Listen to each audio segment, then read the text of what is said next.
Nous avons conçu cette vidéo pour vous aider à prendre en soin les personnes vivant avec un handicap. Et elle est née d'un constat: 22% des personnes vivant avec un handicap n'ont pu avoir accès aux soins au cours du dernier trimestre de l'année 2023.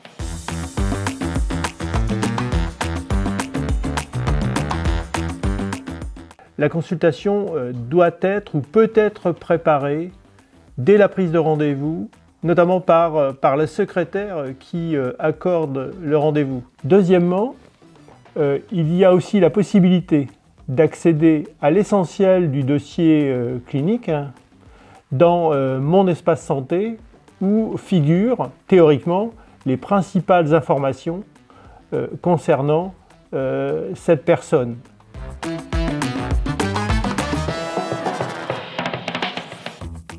Il est important que le climat, l'accueil soit chaleureux, empathique, pour que l'acte de soin puisse se dérouler de façon optimale. Et c'est particulièrement important pour une personne handicapée qui souvent redoute ce temps de soin. L'agencement de votre cabinet devra être prévu avec en particulier la place pour un fauteuil ou un chariot.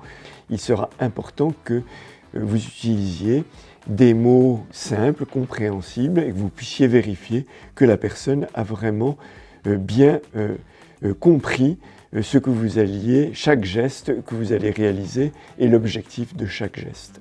L'examen clinique étant terminé, il est utile que vous puissiez expliquer à la personne, dans des mots qu'elle soit capable de comprendre, ce que vous avez pu observer et ce que vous comptez lui proposer.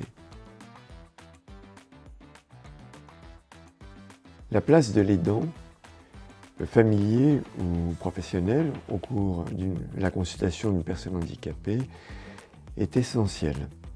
Et sauf avis contraire de la personne handicapée, vous accueillerez également l'aidant qui pourra avoir un rôle médiateur, facultatif certes, tout au long de la consultation. Oui, dans la majorité des cas, vous allez devoir prévoir un temps supplémentaire pour que la consultation puisse se dérouler dans les meilleures conditions. Ce temps important de la consultation avec une personne handicapée pourra être réduit par le recours à la consultation blanche, qui peut maintenant faire partie de la nomenclature. Vouloir aller trop vite risque d'altérer le climat d'empathie et de confiance qui est indispensable pour assurer un suivi de bonne qualité auprès de la personne handicapée.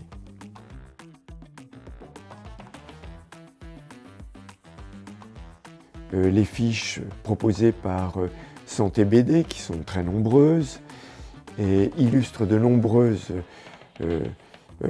situations de l'acte de soin, et également Medipicto, vous seront fort utiles. S'agissant de la conduite diagnostique et thérapeutique, vous pourrez recourir aux fiches HandiConnect, qui sont une aide vraiment importante pour des situations diverses d'handicap.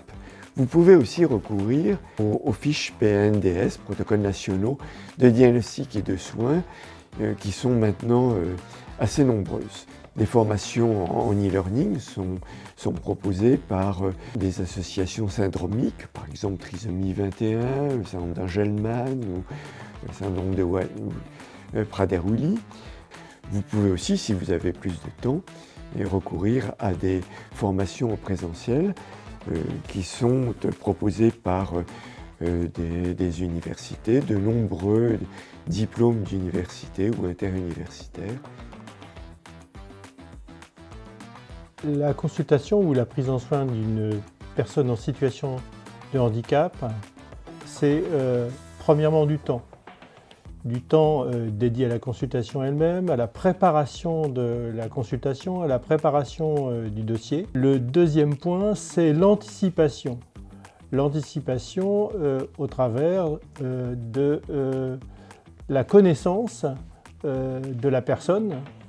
La consultation d'une personne en situation de handicap n'a rien de technique, c'est simplement un regard qui peut être sublimé par l'expérience d'une part, mais aussi l'utilisation d'outils qui sont proposés, comme on dit Connect, mais aussi bien entendu la formation.